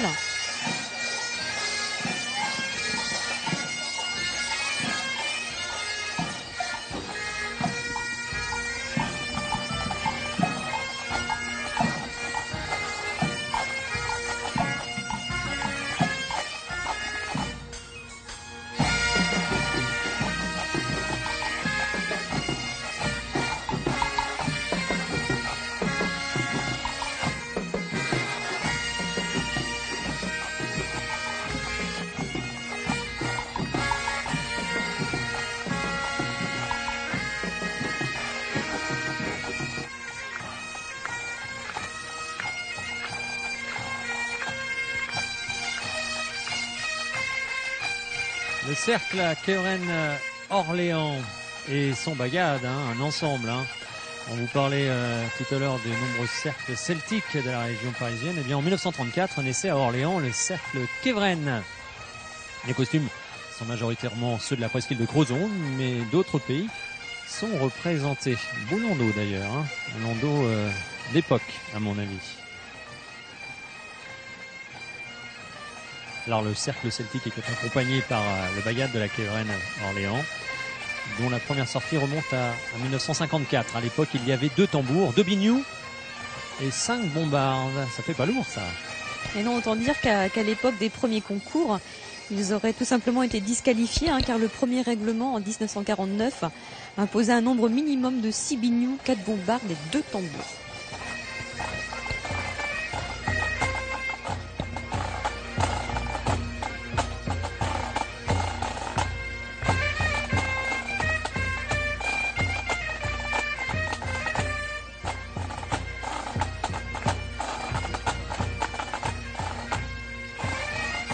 Et on bat la mesure dans les rues de Lorient, qu'on soit breton, irlandais ou écossais, vous l'avez vu.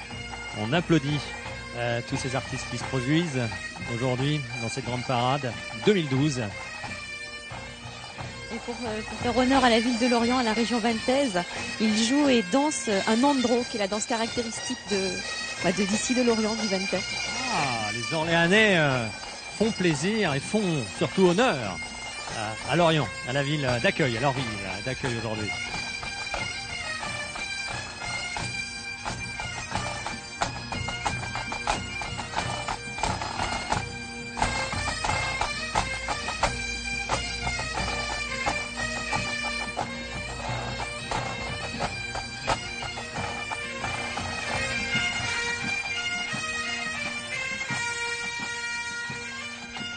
Le Bagad Saint-Éwan-Bubry de Saint-Yves-Bubry, c'est dans le Morbihan, au sud du pays Pourlette, vers Hennebon et Ploué, une petite commune, Saint-Yves-Bubry. Et son Bagad Saint-Éwan-Bubry, il n'y a pas d'âge pour la retraite quand on fait partie d'un Bagad. Tant qu'on a envie de jouer, on peut continuer. Et à Saint-Yves-Bubry, il y a donc un Bagad de vétérans. Et ce bagad en breton s'appelle un arigose. Argose. C'est ça? Bagad arigose. Voilà, bagad arigose. Du mal à prononcer de temps à d'autre. Qui veut dire bagad des aînés, quoi. Voilà, tout à fait, le bagad des anciens. Je vous rappelle que vous êtes sur France 3, c'est la grande parade des nations celtes. Et là, nous avons la joie, le bonheur de recevoir sur le Triskel de notre chaîne, ce Bagad Saint-Éwan-Bubry. Donc leur Morbihan à l'honneur avec ce Bagad ici à Lorient, capitale internationale du monde celtique aujourd'hui. C'est Saint-Erwan, c'est Saint-Yves, c'est le saint patron de la Bretagne, des Bretons, des avocats également.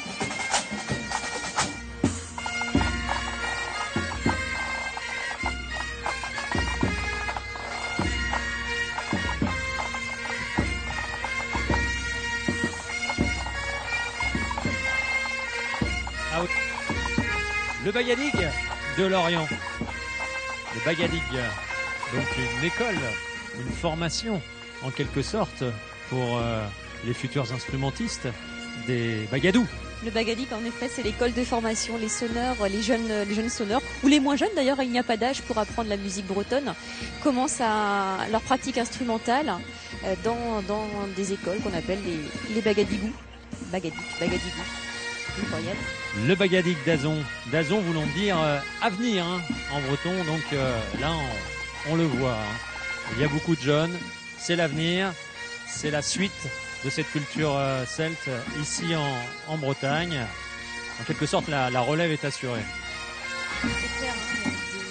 Il y a des très nombreux Bagadous en Bretagne, de nombreuses écoles. Il n'y a pas d'âge encore une fois pour se mettre à l'instrument. C'est transgénérationnel, bien entendu.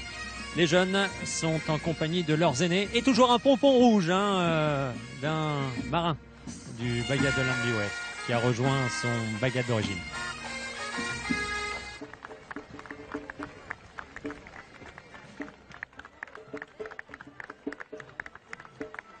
Le cercle de Fouesnant dans le sud Finistère, est connu pour ses pommiers, son cidre bien sûr, mais aussi pour la beauté de ses coiffes. Regardez comme elles sont sont belles, originales. On n'a pas encore vu des coiffes comme celle-ci. Si? Alors si, c'est la coiffe du pays de la Venne. Je vous le disais, la plus belle de Bretagne. La Mais vôtre. il y a autant de coiffes que de clochers, que de chapelles en Bretagne.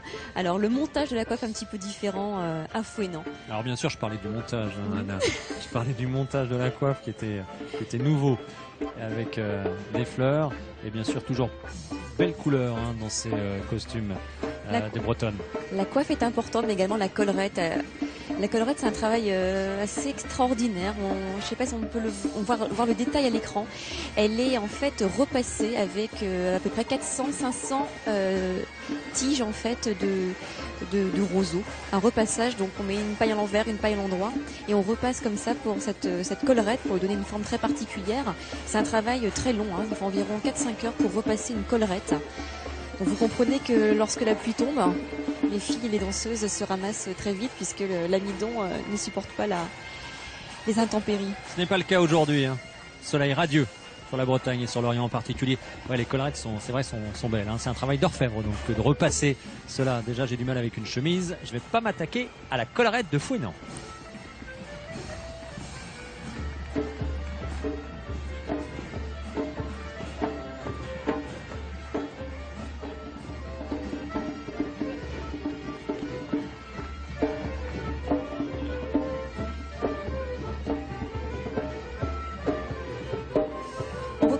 Le costume de la Venne, je vous parlais du costume de Quimperlé, là de Fouesnant, moi je viens de Banalec.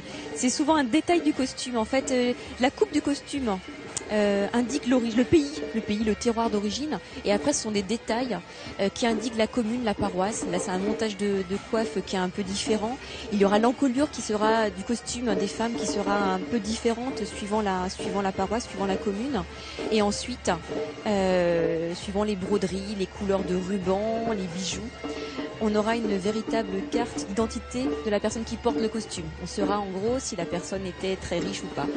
Le nombre de bandes de velours indique souvent le nombre d'hectares de la ferme de la personne qui porte le costume. Ce sont tous des costumes paysans, attention. C'est vrai qu'ils sont brodés d'or et d'argent. Beaucoup de soieries, beaucoup d'étoffes très nobles. Mais autrefois, c'était les paysans, les gens des campagnes qui portaient ces costumes. Est-ce que cette haute couture traditionnelle évolue encore aujourd'hui? Le costume breton a toujours évolué bien sûr jusqu'à un certain moment. En fait, le costume a été abandonné dans les années, après la Seconde Guerre mondiale. C'était la fin. Il y a quelques bigoudaines qui l'ont encore porté récemment, ainsi que dans le pays de Bezec-Cap-Sizun. Mais là, on est vraiment sur les dernières porteuses de coiffe en Bretagne. Les hommes ont abandonné le costume beaucoup plus tôt. Ils sont partis à la guerre, ils ont vu aussi comment ça se passait à la guerre, ils se sont frottés à d'autres populations et donc les hommes ont quitté le costume en général dans l'entre-deux-guerres, et pour les femmes ça a été un peu plus long.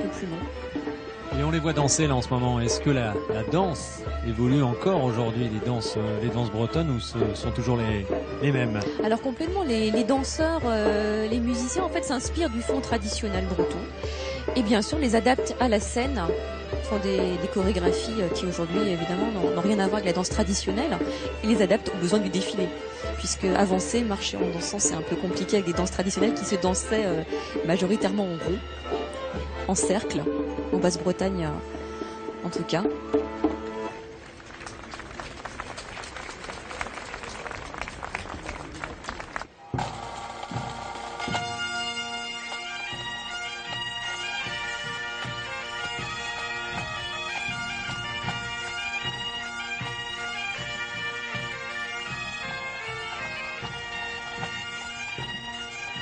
Les Asturies,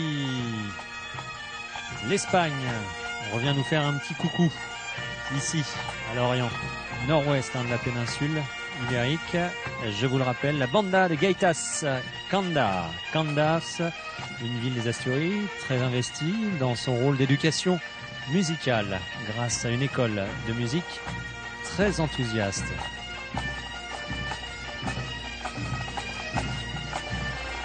Donc la formule banda, l'équivalent de nos bagadous. Mais autrefois la formule avec la gaïta, la formule traditionnelle, c'était la gaïta accompagnée d'un tambour.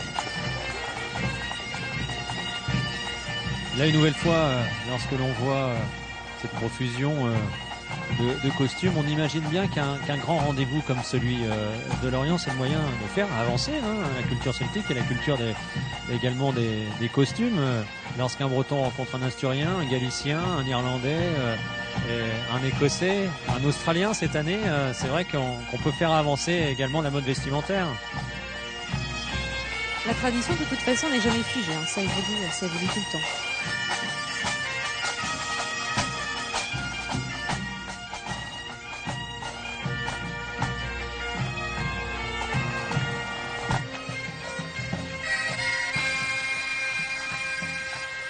Bagade Méouglas, Moulin Vert, bagade d'un quartier de Quimper, appelé donc le Moulin Vert.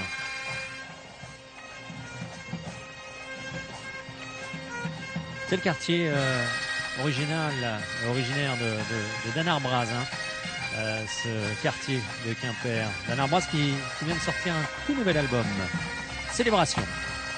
Pour revenir à ce bagade, il a fêté ses 60 ans en 2011, l'an passé.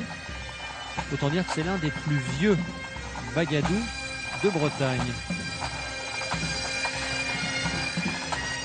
C'est vrai que les bagadous ont été créés après la Seconde Guerre mondiale, alors qu'on s'imagine que leur création, qu'ils appartiennent aux plus vieilles traditions bretonnes, mais pas du tout. Comme quoi, c'est une belle preuve de leur enracinement dans les traditions bretonnes.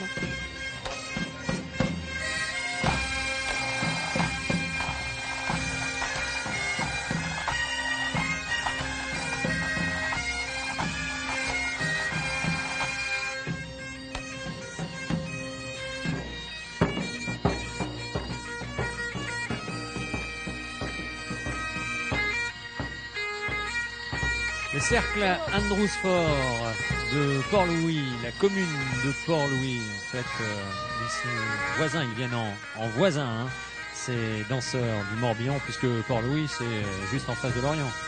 C'est la citadelle, en fait, qui ouvre, qui est vraiment un jet de pierre de là où nous nous trouvons aujourd'hui.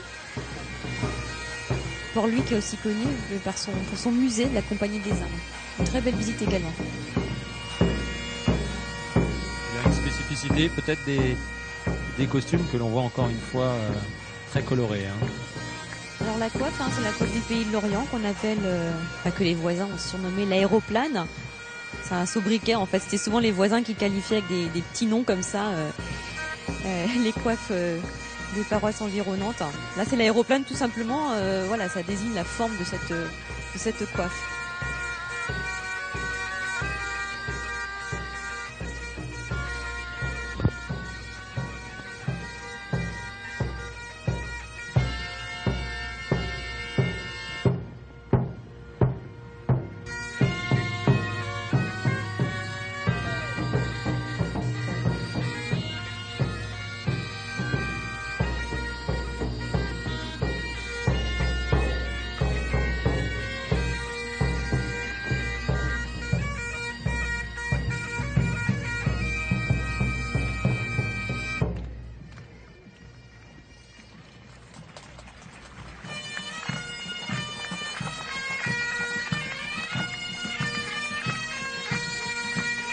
Le bagade Nominoé de Redon, tout en île et Vilaine, si mes souvenirs sont bons.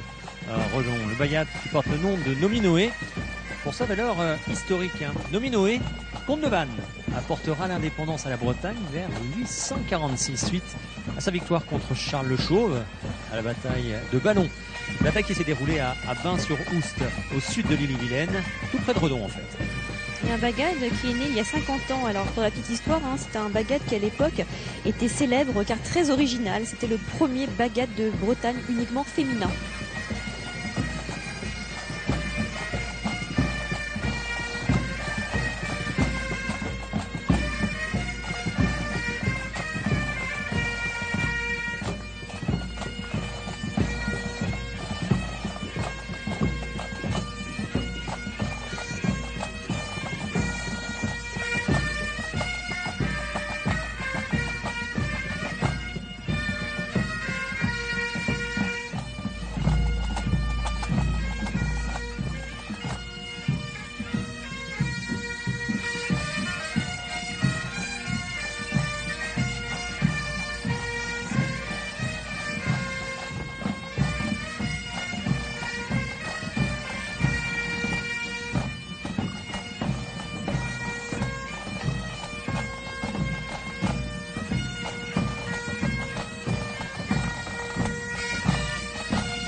Le Bagad de Plougastel, c'est dans le Finistère, c'est aux portes de Brest en réalité, hein, et on l'a vu très certainement. Un Bagad coloré, à l'image du fruit que l'on cultive là-bas, la fraise de Plougastel. Un beau Bagad, des belles couleurs. Et puis cette jeune femme. C'est la reine de Cornouailles, Diane Soubigou. Elle a remporté ce prestigieux titre. Elle a été élue lors du dernier festival de Cornouailles qui se déroule à Quimper fin juillet. Elle a justement présenté un dossier sur la broderie en pays de Plougastel. Et elle est issue d'une famille qui est très investie dans la vie du cercle de Plougastel d'Aoulas.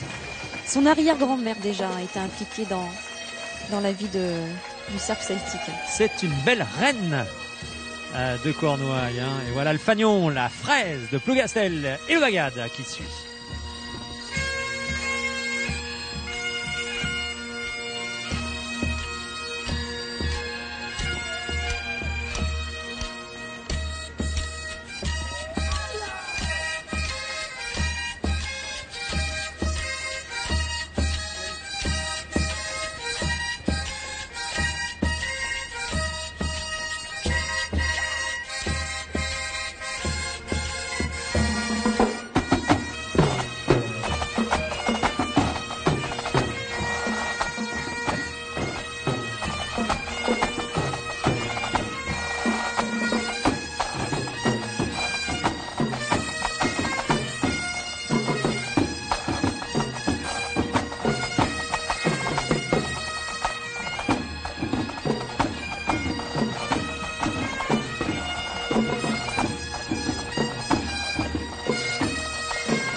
Un costume très coloré en effet, que celui du Bagad de Plougastel d'Aoulas.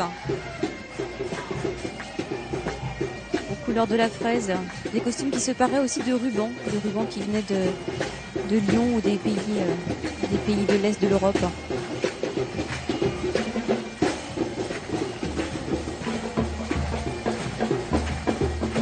Ils se sentent bien sur la scène, sur notre Triskel. Ici, le Triskel de France 3 est à la disposition de tous les artistes du Festival interceltique de Lorient. Ici, ils sont bien. Ils restent, ils jouent pour le plus grand plaisir de nombreux spectateurs ici à Lorient.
On vient d'apercevoir à l'écran le président de la BAS, la fameuse fédération des Bagadous. C'est quoi cette fédération? Alors c'est la Bodadek Arzoniarion, l'Assemblée des sonneurs de Bretagne, et elle rassemble en fait tous les Bagadous bretons et hors Bretagne, ils sont à peu près 130. Elle organise aussi des cours de musique bretonne.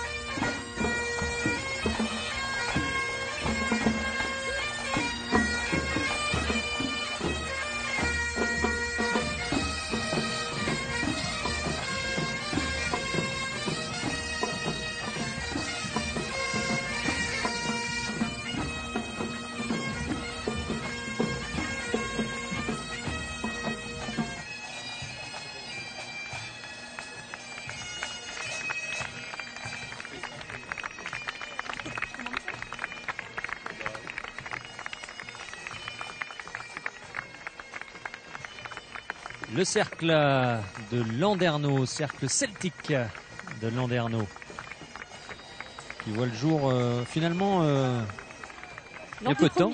Lors du premier festival de Canal-Loire en 1987. Un festival qui a lieu tous les ans au mois de juillet. Un beau festival également qui met en valeur la culture bretonne.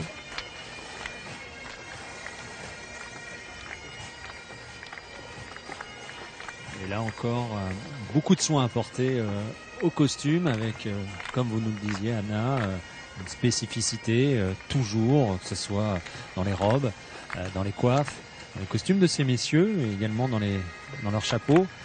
On peut savoir, lorsqu'on est fin connaisseur, la géographie exacte, la provenance, je dirais, exacte de ces danseurs. À la fois l'origine géographique, le pays, le terroir le terroir d'où venaient ces danseurs. Enfin, ces danseurs, c'était pas des danseurs forcément à l'époque. Et également, par rapport aux détails plus minutieux du costume, on pouvait connaître le rang social, la richesse des personnes qui les portaient. Vous l'avez dit, les hommes ont quitté le costume traditionnel bien plus tôt que les femmes. Et là, on le voit, on en voit une illustration vraiment marquante. Les hommes sont en costume à la mode française et les femmes portent encore la coiffe et le costume traditionnel.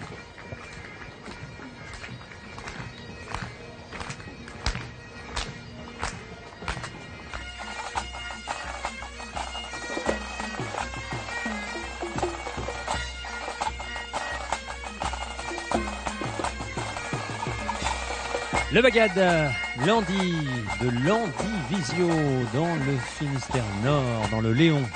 Regarde qui est né sur les bancs de l'école, à Landy, comme on dit dans le Léon, à Landivisio donc, la ville natale du poète Xavier Graal. Et l'on connaît la base aéronautique installée à Landivisio en 1963. Peut-on dire que le Bagad Landy a une énergie supersonique? Peut-être, allez savoir.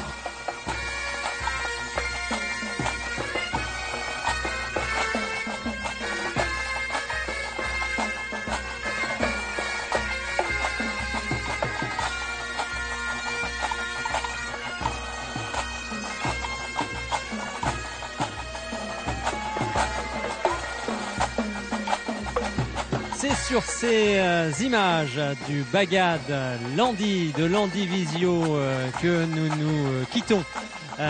Et oui, ça fait presque 2 heures que nous sommes à l'antenne de France 3. Merci infiniment Anna de nous avoir éclairé une nouvelle fois de toutes vos connaissances en matière celtique et surtout plus spécifiquement en matière de culture bretonne. Merci aussi à vous Christophe, merci à tous, merci à nos invités et à tous ces artistes, danseurs, musiciens qui ont défilé pour nous aujourd'hui. Merci aussi aux bénévoles du festival, il ne faut pas les oublier, ils sont nombreux, ils sont près de 1000 à organiser ce festival, à le faire vivre tous les ans. Merci à tous, merci aux équipes de France 3 qui se sont mobilisées, au quart de Rennes en particulier. Merci à vous de votre fidélité et je vous dis tout simplement à l'année prochaine. Kenavo! Kenavo!